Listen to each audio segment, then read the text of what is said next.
ನಮಸ್ಕಾರ. ಇವತ್ತಿನ ಕಾರ್ಯಕ್ರಮದಲ್ಲಿ ಗುರುಗಳು ಮಾತಾಡಿದ ಪ್ರವಚನ ಬಗ್ಗೆ ನಿಮಗೆ ಏನು ಅನಿಸಿಕೆ?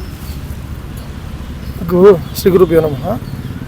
ಗುರುಗಳ ಪ್ರವಚನ ಅವರು ತುಂಬ ದೊಡ್ಡವರು. ಅವ್ರ ಪ್ರವಚನ ಇದು ಹೇಳೋ ಇದೇ ಇಲ್ಲ. ಅದೇ ಸಾವಿರಾರು ಜನ ಅವರ ಅಭಿಮಾನಿಗಳಿದ್ದಾರೆ, ಅವ್ರ ಭಕ್ತರಿದ್ದಾರೆ. ನಾವೇನು ಹೊಸಬ್ರಲ್ಲ. ತುಂಬ ತುಂಬ ತುಂಬ ಚೆನ್ನಾಗಿರುತ್ತೆ ಸ್ವಾಮಿಗಳ ಉಪನ್ಯಾಸ ಕೇಳೋದಕ್ಕೆ. ನಾವು ಧನ್ಯರು. ಹೆಂಗಾದರೂ ಮಾಡಿ ಬರಲೇಬೇಕು. ಇವಾಗ ಯೂಟ್ಯೂಬಲ್ಲೆಲ್ಲ ಕೇಳಿ, ಇವಾಗ ಎಲ್ಲನೂ ಯೂಟ್ಯೂಬಲ್ಲಿ ಕೇಳೋದಾಗೋಗಿದೆ. ಮುಖತಃ ಬಂದು ಇಲ್ಲಿ ಸ್ವಾಮಿಗಳಿಗೆ ನಮಸ್ಕಾರ ಮಾಡಿ ಕೇಳೋ ಅನುಭವನೇ ಬೇರೆ. ಎಷ್ಟಾದರೂ ಆಗಲಿ ನಾವು ಇಲ್ಲಿ ಬರಬೇಕು ಅಂತ ನಾವು ಅಂದ್ಕೊಂಡು ದೇವ್ರದಯಿಂದ ಇವತ್ತು ಬರೋಕ್ಕಾಯಿತು. ನೆನ್ನೆ ಬರೋಕ್ಕಾಗಿರಲಿಲ್ಲ ನಮಗೆ. ನಾಳೆ ಬರಬೇಕಂತ ಅಂದ್ಕೊಂಡಿದ್ದೀನಿ. ಮಗನ ಕರ್ಕೊಂಬರ್ತೀನಿ. ನಮಸ್ಕಾರ. ಇದು ನಂಗೆ ಅನಿಸಿದ್ದು. ಇವತ್ತಿನ ಸ್ಪೆಸಿಫಿಕ್ಕಾಗಿ ಹೇಳಬೇಕಂತಂದರೆ, ಇವತ್ತಿನ ಉಪನ್ಯಾಸ ಅಂದರೆ ರಾಮ ಮತ್ತು ಭರತರ ಒಂದು ಸಂವಾದದ ವಿಷಯ ಇವತ್ತು ಬಂದಿದ್ದು.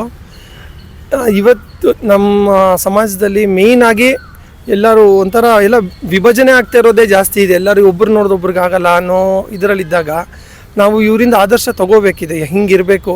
ಒಂದು ಸಣ್ಣ ಸಣ್ಣ ವಿಷಯಕ್ಕೆ ನಾವು ಅಡ್ಜಸ್ಟ್ ಮಾಡ್ಕೊಳ್ಳಲ್ಲ. ಏನೋ ಒಂದು ಯಾರನ್ನಾಗಲಿ, ಒಬ್ಬರು ಇವರು ಅವರು ಅಂತಲ್ಲ, ಯಾರೂ ಯಾರ ಜೊತೆ ಅಡ್ಜಸ್ಟ್ ಆಗಲ್ಲ. ಆದರೆ ಹೆಂಗಿದ್ರೆ ನಾವು ರಾಮರಾಜ್ಯ ಅಂತ ಅನ್ನೋದು ಯಾರೋ ಬಂದು ಕಟ್ಕೊಡೋಕ್ಕಾಗಲ್ಲ. ನಾವು ಕಟ್ಟಬೇಕು. ನಾವು ನಮ್ಮ ಮನಸ್ಸಿಂದ ಸರಿ ಆಗಬೇಕು. ಒಬ್ಬರಿಂದ ಇನ್ನೊಬ್ರಿಗೆ ಅಂತಾರೆ ಒಂದು ಸಣ್ಣದ ವಿಷಯ ಅಡ್ಜಸ್ಟ್ ಆಗಲ್ಲ. ನಾವು ಒಂದು ಸಣ್ಣ ಬಿಸಿಲಿದ್ರೆ ತಡೆಯಲ್ಲ, ನೆರಳಬೇಕು. ಅಥವಾ ನೆರಳಲ್ಲಿ ಯಾರೋ ನಿಂತಿದ್ರೆ ಅವ್ರನ್ನ ಪಕ್ಕಕ್ಕೆ ಸರಿಸಿ ನಾವು ನಿಲ್ತೀವೋ, ಅಥವಾ ಏನೋ ಒಂದು ಸಣ್ಣದಿರ್ಬೋದು, ಏನೇ ದೊಡ್ಡದಿರ್ಬೋದು, ಯಾವುದ್ರಲ್ಲೂ ಅಡ್ಜಸ್ಟ್ ಆಗಲ್ಲ. ಅಡ್ಜಸ್ಟ್ ಮಾಡ್ಕೊಂಡಾಗ ಪ್ರಪಂಚ ಎಷ್ಟು ಚೆನ್ನಾಗಿರುತ್ತೆ. ರಾಮರಾಜ್ಯ ಅನ್ನೋದು ಯಾರೋ ತಂದ್ಕೊಡಲ್ಲ. ನಾವು ಕಟ್ಕೋಬೇಕು, ನಾವು ಸರಿ ಹೋಗಬೇಕು ಅನ್ನೋದು ನನಗೆ ಅನಿಸಿದ್ದು. ಅವ್ರು ನಾವು ಇನ್ಸ್ಪಿರೇಷನಾಗಿ ತೊಗೋಬೇಕು. ಇವಾಗ ನಾವು ಮುಂಚೆ ಅಂದರೆ ಹೇಳೋದು ಕೇಳಿರೋದು. ನಾನು ತುಂಬ ಚಿಕ್ಕವನು. ರಾಮಾಯಣ ಬಂದಿದ್ದ ಟೈಮ್ನಲ್ಲಿ ದೂರದರ್ಶನದಲ್ಲಿ ಇದಕ್ಕೆ ಬಂದಾಗ, ರಾಮಾಯಣದ್ದು ಭರತ ರಾಮರದ್ದು ಸಂದೇಶ ಅಂದರೆ ಅವ್ರ ಸಂವಾದ ಇದು ಬಂದಾಗ, ಎಷ್ಟೊಂದು ಜನ ಆಸ್ತಿ ವಿವಾದದ್ದು ಇದ್ರದ್ದು ಕೇಸ್ಗಳು ವಾಪಸ್ ತೊಗೊಂಡ್ಬಿಟ್ರಂತೆ. ಇಲ್ಲ, ನಾನು ನಮ್ಮ ಅಣ್ಣನ ಮೇಲೆ ತಮ್ಮನ ಮೇಲೆಲ್ಲ ಕೇಸ್ ಹಾಕಬಾರ್ದು, ನಾವೆಲ್ಲ ಒಟ್ಟಾಗಿರಬೇಕು ಅಂತ ಹೇಳಿ ಮಾಡ್ಕೊಂಡವ್ರು ಇದ್ದಾರೆ. ಅದು ಮತ್ತೆ ಬರಬೇಕಾಗಿದೆ ಜೀವನ. ನಮ್ಮ ಸ್ವಾಮಿಗಳ ಉಪದೇಶ ಕೇಳಿದ್ರೆ ನಮ್ಮ ಅಟ್ಲೀಸ್ಟ್ ಸ್ವಲ್ಪ ಮಟ್ಟಕ್ಕಾದ್ರೂ ನಾವು ಸರಿ ಹೋಗ್ಬೋದು. ಪೂರ್ತಿ 100% ಸರಿ ಹೋಗ್ದಿರೇ ಇರ್ಬೋದು, ಪರವಾಗಿಲ್ಲ. ಅಟ್ಲೀಸ್ಟ್ ಒಂದು ಹೆಜ್ಜೆ ಆ ಕಡೆಗೆ ಹೋದರೆ ನಮ್ಮ ಜೀವನ ಸಾರ್ಥಕ ಆಗುತ್ತೆ. ನಮ್ಮ ಸ್ವಾಮಿಗಳು ನಾವು ಭಕ್ತರು ಅಂತ ಹೇಳ್ಕೊಳಕ್ಕೆ ಒಂದು ಸ್ವಲ್ಪ ಲಾಯಕ್ ಆಗ್ತೀವಿ ಅಷ್ಟೇ. ನಮಸ್ಕಾರ.